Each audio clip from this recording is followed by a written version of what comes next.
Hello, everybody. Welcome to Man Alone Networks. I'm Man Alone, and thanks for choosing us as your YouTube solo RPG provider. Today, we're going to talk about solo RPGs and FOMO. I assume everyone watching this video knows what that is, unless you are maybe a baby that is accidentally hearing this video while you're one of your parents or both of them. It's a family event. They watch my videos.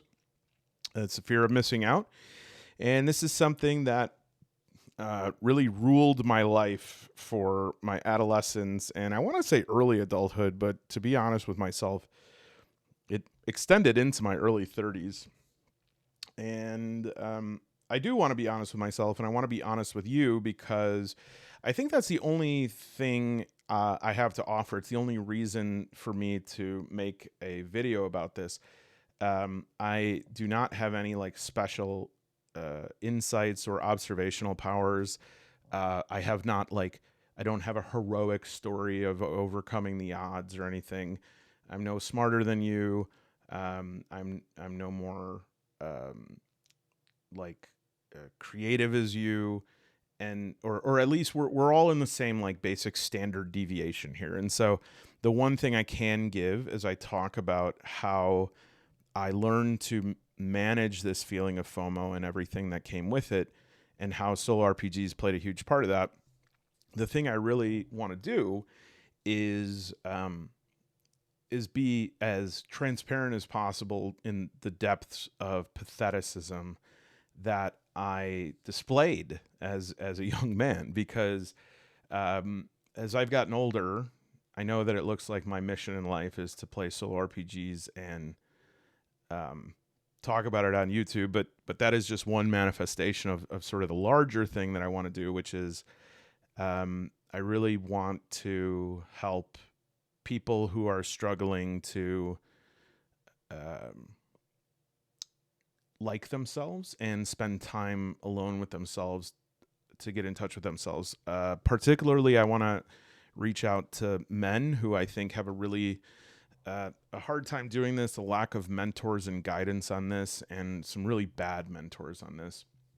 It was very hard for me to figure out the things I have figured out because, unfortunately, I just did not have access to a lot of people that were able or willing to show that to me. And so in no way do I want to be like the old prospector being like, sit down, Sonny, and let me tell you about it, what the world's like. Like I said, I do not want to come off as somebody who has like a special plan or program that's going to get you out of a rut or anything. I just want to share my experiences, and I want to be honest about it, because I think that is something missing is people will not be honest about how much of pathetic losers they were. And because of that, people will continue to feel like uniquely terrible about themselves. When in reality, one of the best things I found about humans is that we're all like morons. And so if you have done something or you feel a certain way, unless there's like a true crime documentary made about you, chances are that somebody else has felt that way or has experienced that. And so my gift to you, I guess, is just to try to be as transparent as possible to talk about this, and then also to connect this to solo RPGs. Another thing I'm not doing, I'm not going to do one of these overreaches that like the corporate urge to say that like this one thing that's sort of fun and can be good is not just fun and good. It's also like going to save your life. I don't think that solo RPGs are going to save your life. For me, though, it was a part of what helped me to get to recover, to recover. Hello, Maurice. Maurice comes every time we have a video.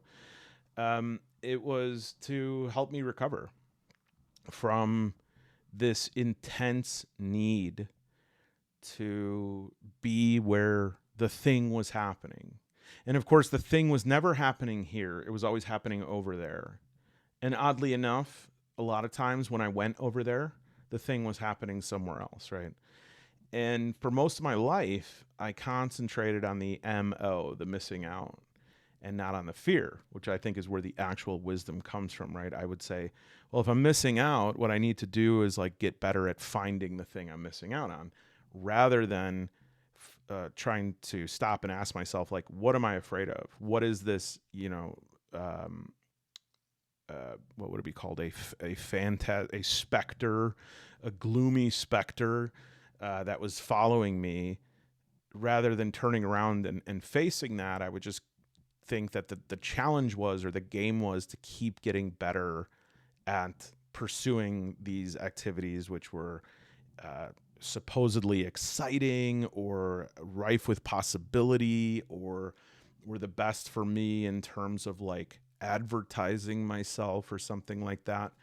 Um, so to start this video, before I made it, I sat down and I was like, well, I need to communicate what my like prior state was before where I am now. And if the video is about FOMO, I need to think about like what were the things that I was afraid of missing out on. So I tried to make a comprehensive list, and the first thing that I came up with was validation. I'm the youngest in a family of 7. There's a pretty large gap between my other siblings and me. They were all born pretty rapidly after one another, and then I was like 5 or 6 years after the last one, and so there's a pretty large gap between like me and my oldest sister, as it is. And so I felt lonely in childhood, and I also felt like everyone else had moved on to another stage of their life, and I was still left in childhood. I distinctly remember my family having like this decision to just not wake up early for Christmas anymore. All my siblings were like, we're tired of it. We don't want to do it. Why don't we do it at 1 or 2 p.m.? But I was still a little kid, and I was like, I have to wait till 1 or 2 p.m. for presents from Santa? And they're like, Santa doesn't exist.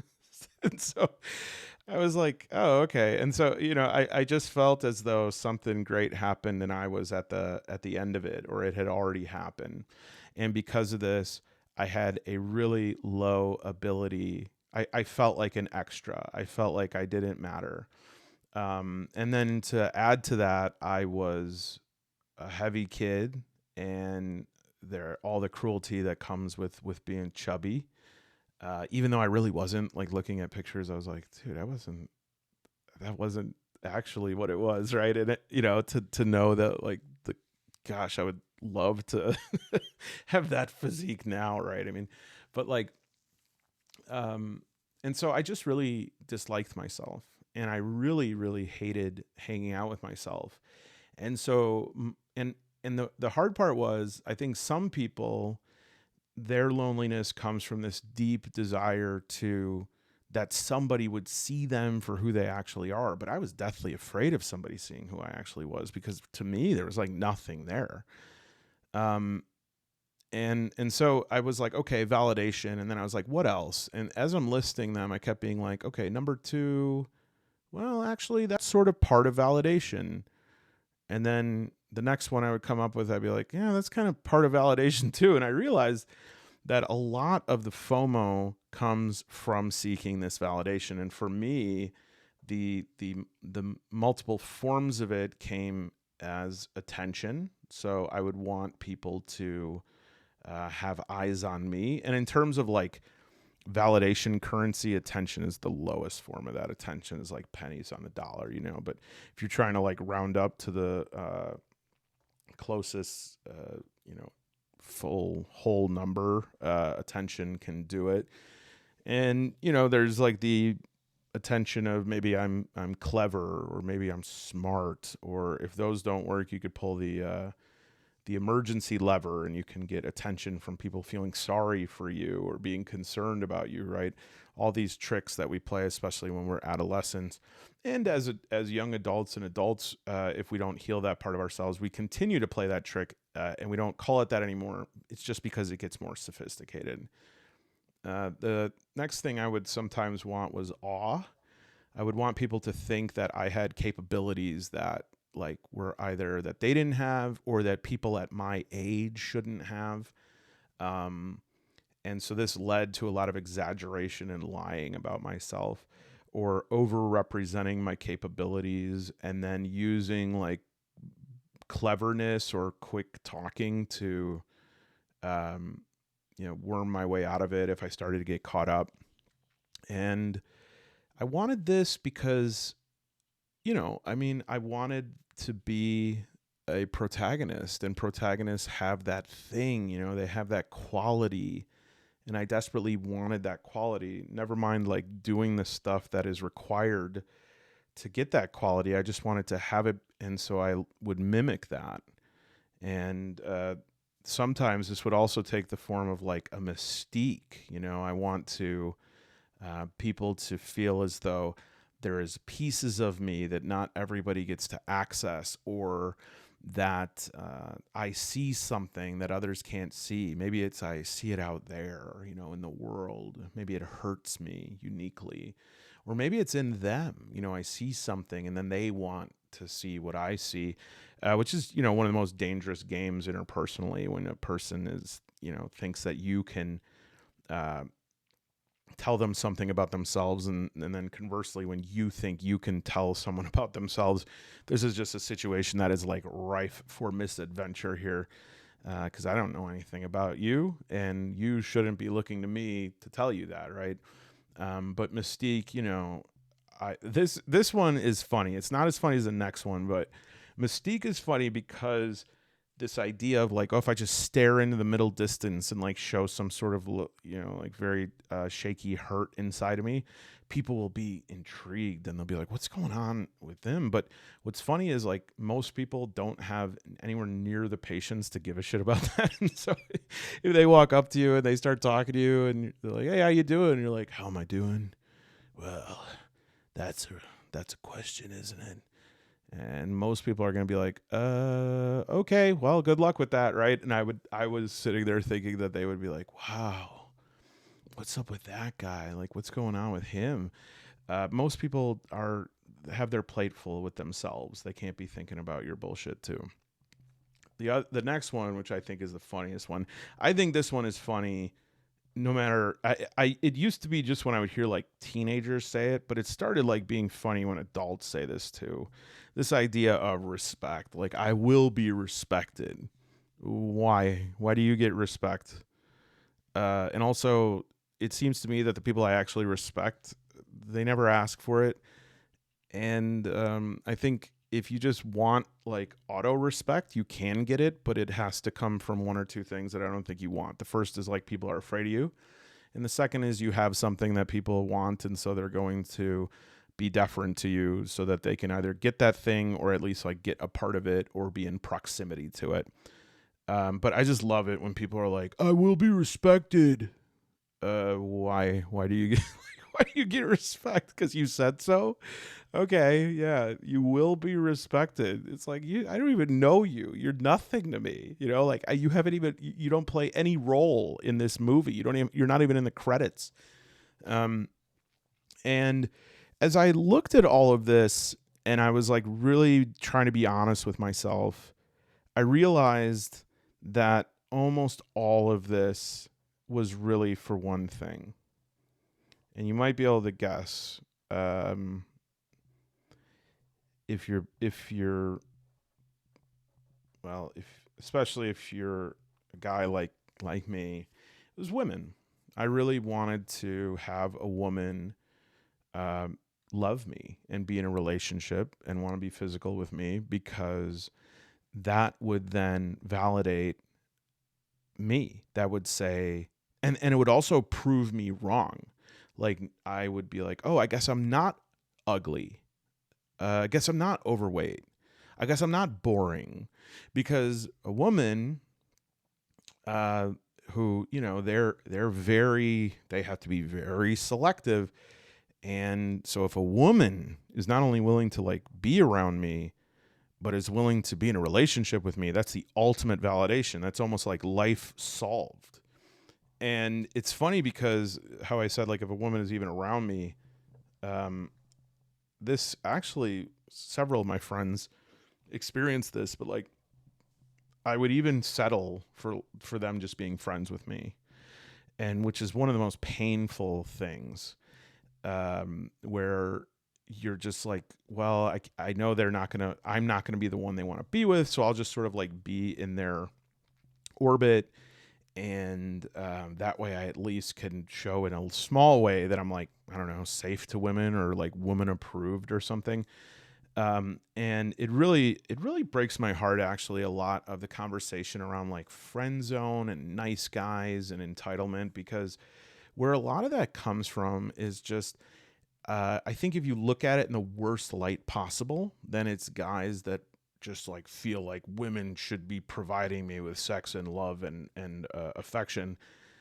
It's not that. It's that they're. It's just they're sad and lonely, and they want to be with somebody, and they hate themselves so much that they're willing to just like be around that person. But of course, if they're with someone who's like beautiful and lovely and talented, they want to sleep with that person, and they want to like, and so I've always been friends with a lot of women. That has always been something that my friendships now, I would say, are like probably not, probably like 60-40 guys now. But there were times, like now I would say that the women who are my friends are the ones who there was like an actual friendship compatibility there, and it wasn't anything that was me trying to be up to something. None of those, of course, survived because they weren't real. And so I had to admit this on here. I had to say this on the video, and I will get to how this connects to this, I promise. But I wanted to be real about this because I think a lot of guys struggle with this, and they feel this like urgency to always be taking up every opportunity possible to engage in this atavistic mating ritual. And sure, like the details of this could be different. Some people want like money, some people want institutional power or whatever. For me, I just had no ability to approve of myself. And somehow I got it in my head that women could do this. And so I constructed a life around this. And it threw me into a mania of wanting to be partnered with somebody. And so much of what I did, so many crazy things that I did, were to try to pursue women. And it's humiliating, but it's also very educative, right? And I also wanted to acknowledge that, because like if that's a place that you're in, or you're someone who's watching this that was in that place, like that's okay. I think a lot of people make a lot of stupid decisions. I think a lot of people make a lot of life decisions for reasons that are stupider than they let on. And so what happened is, this system is not sustainable. And so I would have this FOMO, and I would want to be everywhere all at once. And I would try to spin a lot of plates, and I would try to, do all these things to make myself more desirable or more popular or whatever. And slowly, right, the equation starts having remainders, and those remainders have to be disposed of somewhere. And so, for me, it's addiction. And I think for a lot of people, it's addiction of a sort. Other people might deal with it in other ways: compartmentalization, denial, repression, violence, go and pick fights or something. For me, it was addiction. It's like going to work for my soul. I had to like put in my hours to harm my soul, or like burn off the feeling of despair that I had with like replacing that with, because it felt like abject despair. So I was like, I got to replace that with abject pleasure. And I was stuck in this cycle till I think I was about 32. When I was 32, I encountered, I hit rock bottom, and I went into recovery. And one of the scariest things about that, and I really got, the thing that really triggered that was a massive social rejection. My drinking had led me to a point in which people did not want to be around me, and that my behaviors were incredibly alienating to people. And so not only did I not have drinking anymore, I also didn't have all these people to escape into. I couldn't just like once the noise, the volume of my inner self got too loud, I couldn't escape into the distraction of other people. And I was, for the first time in my life, I still have a memory of this time where it was like a Saturday night and I sat at my kitchen table and I just heard the ticking of a clock. And I was like, what am I supposed to do? What am I supposed to do with this time? Right? Because for years prior to that, I would just go drink. I would just go party. I would just go try to, you know, hook up. I would, whatever I needed to do, I would just do it and as quickly as possible. And usually it wasn't even difficult because I did get quite popular and I did have, I did end up like having success with women. I wouldn't count a lot of it success because it wasn't in any way a sustainable or life affirming relationships. And now I had nothing. Nobody wanted to be around me. Of course, like my very best friends still could, but a lot of them were going out to drink or whatever. And so I was alone.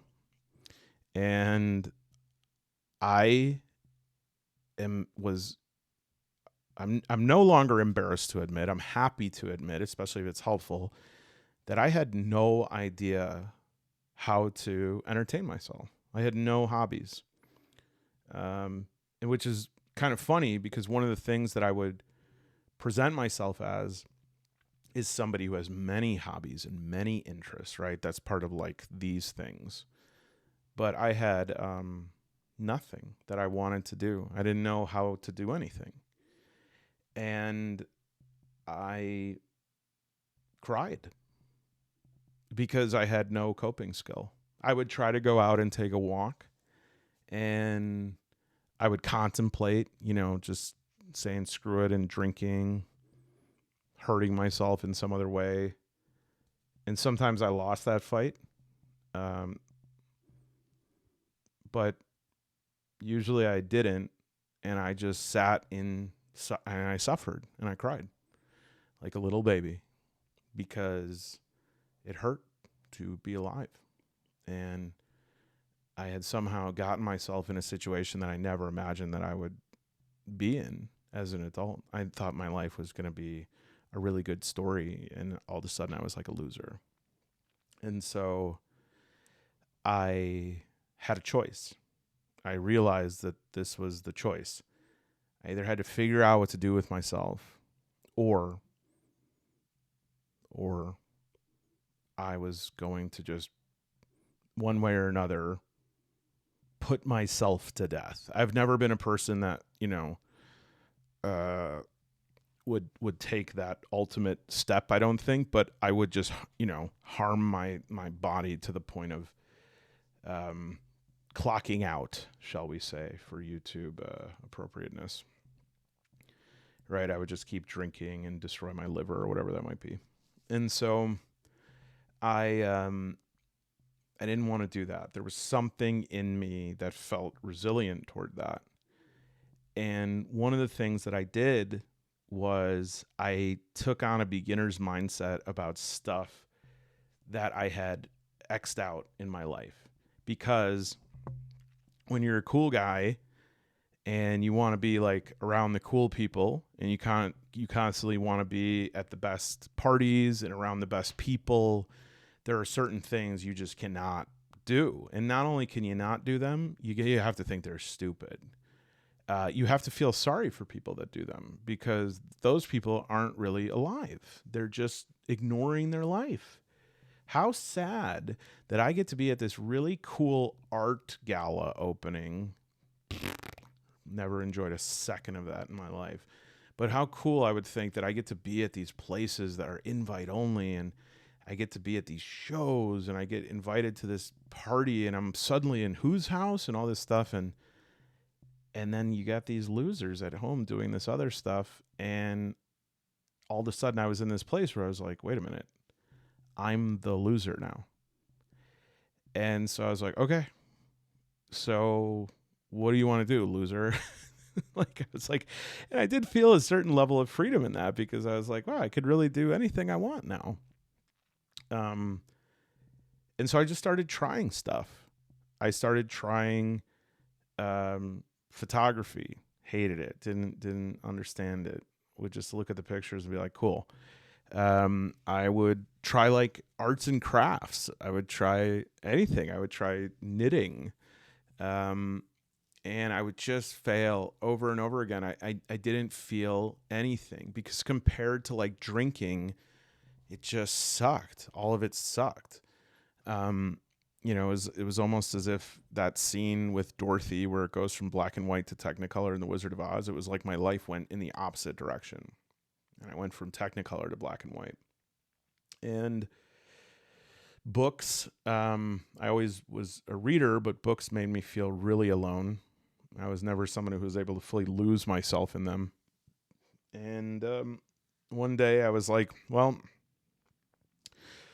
you know what? I guess I just need to pass the time until something comes along. And so, gosh, I know this is terrible, but I guess I'll just like waste my brain away and play video games. And I started playing video games and I was like, oh, wait a minute. These are really, really different than how they were when I was a kid. And there were whole universes to explore, and there was like games that had no ending that you just like improve on, and you can create new stories with them, and there were ways to play with other people.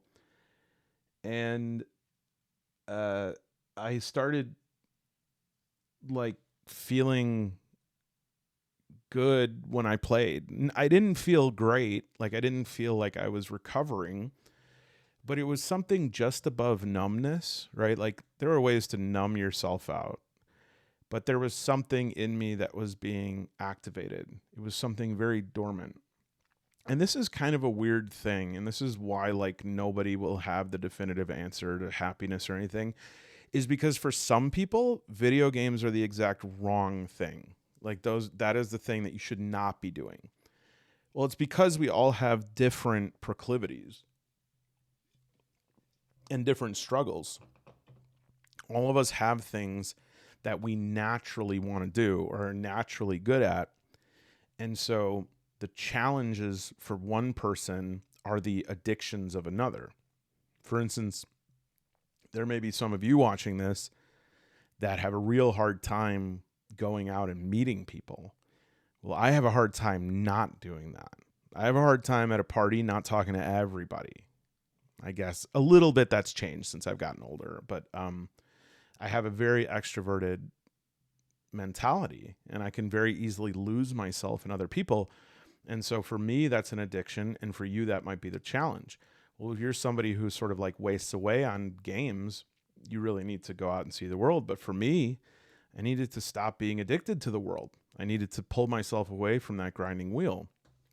And so it was through video games. Video games were not the final answer, obviously, but video games were a pathway through which I was able to activate this part of myself that could at least feel good on a Friday night, on a Saturday night. It would pass through that time, and I wouldn't have to sit at my kitchen table and listen to the clock ticking.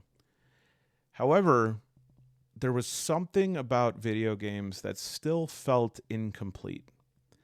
And it still felt not like it was bad for me, but I felt like it was not fully engaging what I wanted. It was as if like I was scratching my back, but doing it with like something that's not a back scratcher. Like if you've ever picked up something that is just should not be used as a back scratcher and you try to scratch your back with it, right? Like I'm looking around here like a can of soup. You ever try scratching your back with a can of soup and you're like, this kind of gets to it, but not really.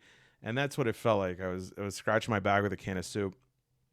And I really wanted to be participating more in the creation piece of it, not just the meta creation of the game, but the actual like creation of the game itself, not the games within the game. And that is when I really, really had to stretch myself, because for me, most of my life, I made fun of people who did things like play Magic the Gathering and play D&D. I wouldn't say I was ever a jerk. I should sort of like mitigate that a bit. I never was like a bullied people, But I think I thought it was like funny. If somebody's like, "Oh, I'm going to play D&D," I'd be like, "You're kidding me, right?" So this was something where I really had to humble myself. I had to be like, "Oh, what if this thing that I think or did think was stupid, what if that's the thing I really like?" And that's a leap that I encourage a lot of you if you're in a place that you really want something new in your life. People are always like, well, you should try a lot of things. One thing I say is like, try something you've written off, because there is a live wire of connection there. Even if you like hate something or you find something odious, there is some sort of emotional potentiality there. And so it's worth investigating it and reinvestigating it and seeing if you had some biases that made you see it one way and then it turned out to be another way. And this is about the time that I started discovering like game books and tabletop role playing. And for a long time, I had nobody to play with. And I was just kind of fascinated by it from afar. And then it was Starforged was like the first game that I remember being at the store. And I was like, what is this? And I just thought it was so cool. And it had this little reference guide that you could get. And it had instructions on how to build an entire galaxy. And, you know, hey, look, Starforge has some issues, right? I mean, it's by no means a perfect game. But I have a really hard time recommending much else as like a first solo game, because to me, this game showed me that I was a creator. I could create a universe.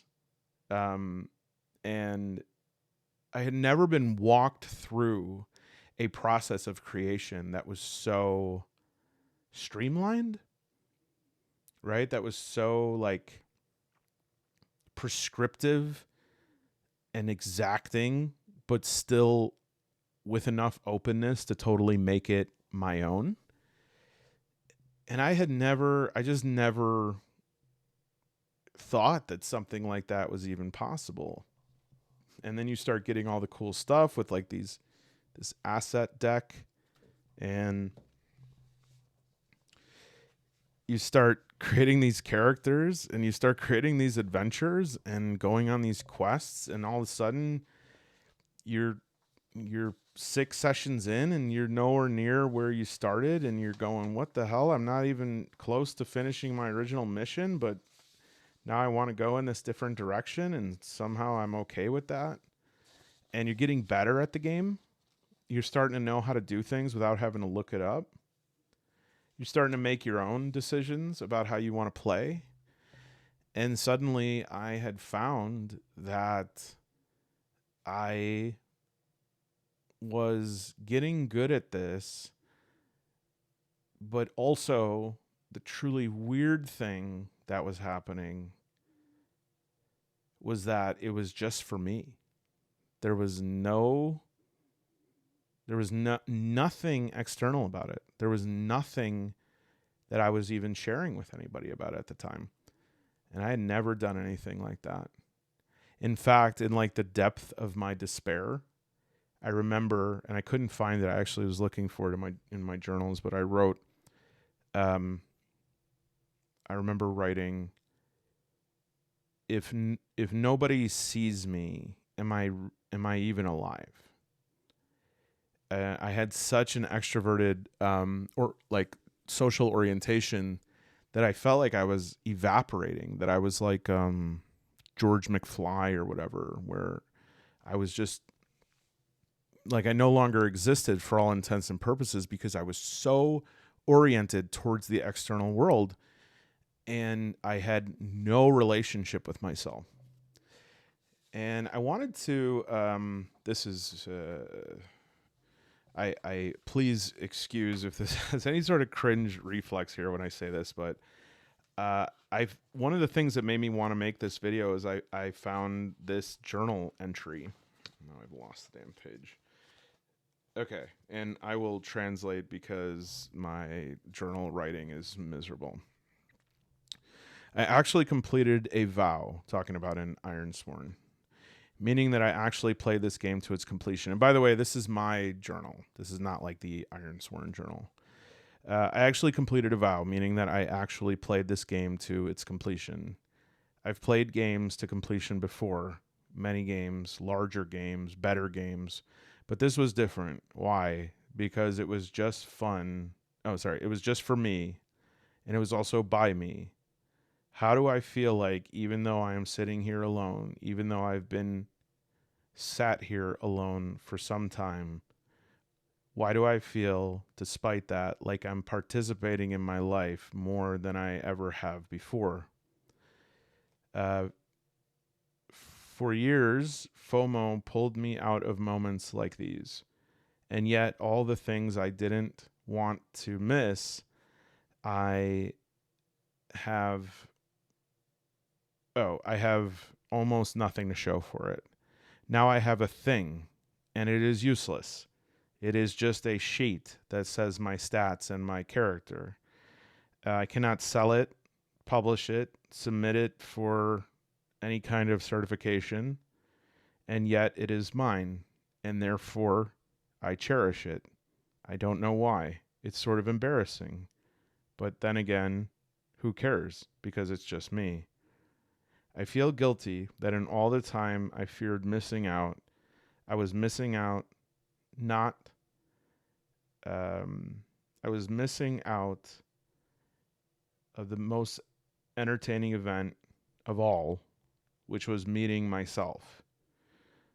I no longer fear missing out. I only fear that others will not understand, and I grieve for this time with myself that I could have been having all along. And so I've decided that maybe one of the things that solo play has done, I'm sorry that it was that hard to read it. I really do have, my journal writing is, the penmanship is deprioritized, but I think that probably FOMO is, the actual FOMO is the fear of meeting oneself. Come on, Maurice. I'm writing. Fear of meeting oneself. I think this was the person I was most afraid of seeing out on a Friday night. I think this is the person that I was most bored by, like thinking of spending time with them. I was afraid that I would get stuck with me. But I can't even begin to tell you how profoundly reversed that orientation is. I am not man alone because I am lonely. I'm man alone because that is ultimately where I find, and where all of us need to find, the source of happiness and love that will illuminate the rest of our lives. I love BB. I'm going to marry BB, and I'm so happy about that. But I would not be able to fully love BB if I had not spent some time meeting myself. Solo role-playing allowed me to do a sort of surgery on my soul by proxy. I was solving things in the same way that dreams work out things in our subconscious. I was able to solve things and work out things that my conscious mind was not able to encounter. And I got better at that over time, so much so that I wanted to share this with other people because I felt like an embarrassment of riches in how much it has done for me. And so this hobby is not for everyone. And some people will never understand it. And some people will try it and hate it. and some people will never try it because they think it's so stupid and a waste of time. But I can honestly say that in the, let's see, probably 32 since I was 15.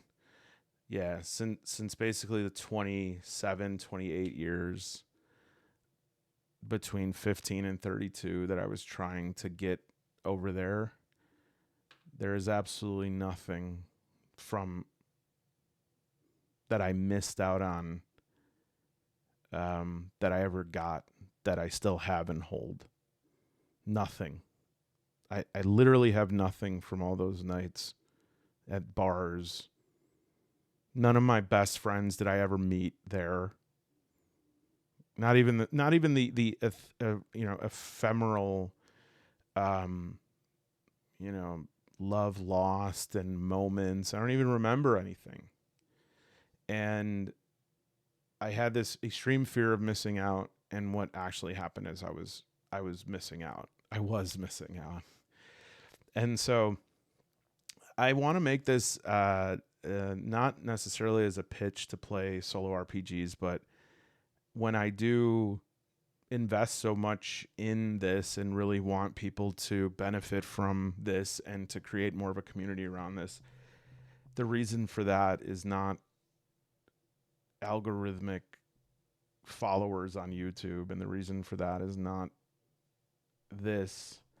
I mean, I still love this stuff, but I think I'm happy that I am able to get attention if I'm able to share this.